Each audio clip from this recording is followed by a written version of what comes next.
तुझी जीभ कापून टाकतो, तुला घरात घुसून मारतो, आईवरून घाणघाण शिव्या दिल्या, बायकोवरून अत्यंत खालच्या पातळीची भाषा त्यांनी वापरली.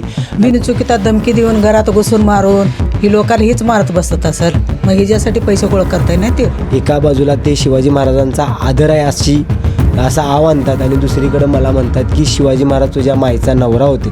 मग पानसरला हीच मारला असेल, असंच मारून झाकून घेणार ना ते आमदार. अशासाठी आमदारकी करतोय. ही काही पहिली धमकी नाही, अशा अनेक धमक्या यापूर्वी आम्हाला येऊन गेलेल्या आहेत. शिवाजी कोण होता या पुस्तकावरून सध्या वाद निर्माण झालेला आहे.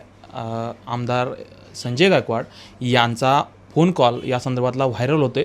या पुस्तकाचे प्रकाशक प्रशांत आंबी जे आहेत त्यांना शिवीगाळ केली, धमकी दिल्याचा तो फोन कॉल व्हायरल होते. त्या संदर्भानं आपण त्यांच्याशी चर्चा करणार आहोत.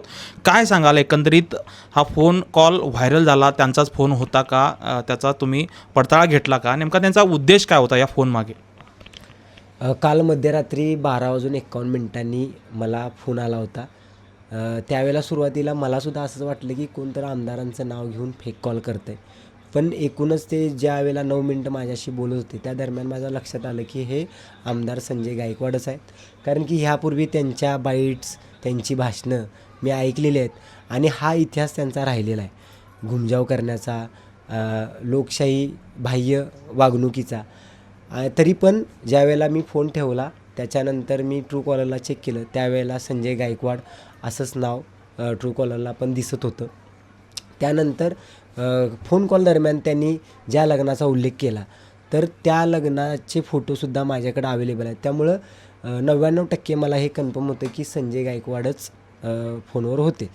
पण आज 100% मला क्लिअर झालेलं आहे, कारण की मीडियासमोरच त्यांनी हे मान्य केलेलं आहे की मीच फोन केला होता आणि मी जे बोललो आहे त्याच्याबद्दल मला कुठल्याही पद्धतीचा पश्चाताप नाही.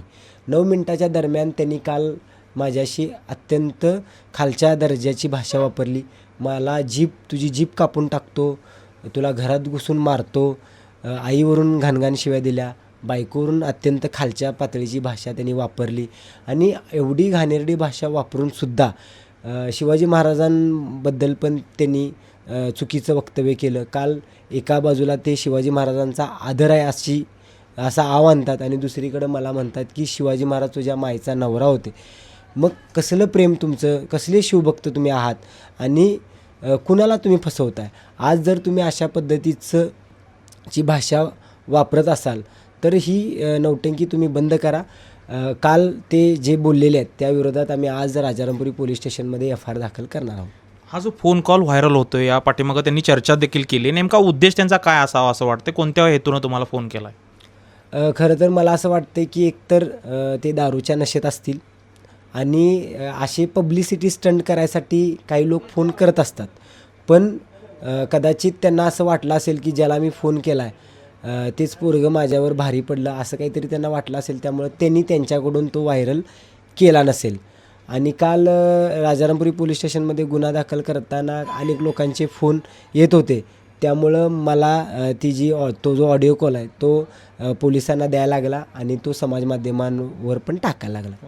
यापुढची काय नेमकी भूमिका असणार आहे? या पुस्तकाच्या अनुषंगानं विचारांची लढाई लढणार आहात का यापुढेही, किंवा कायदेशीर लढाई लढणार आहात का?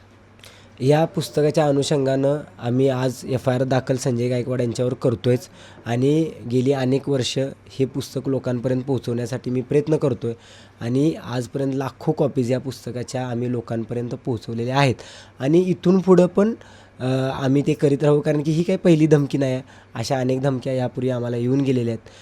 फक्त हे लोकप्रतिनिधी आहेत आणि लोकप्रतिनिधींनी जनतेबरोबर अधिक जबाबदारीनं बोलायचं असतं. त्यामुळं आम्ही ह्यांच्यावर गुन्हा दाखल करतो आहे आणि इथून पुढं अधिक ताकदीनं आम्ही हे पुस्तक पोहोचवण्याचा प्रयत्न करू. संजय गायकवाड यांच्या विरोधात कायदेशीर लढाई आम्ही लढूच आणि रस्त्यावरची लढाईसुद्धा लढू. आमच्या गरीब मुलगाला धमकी द्यायचा नाही हो.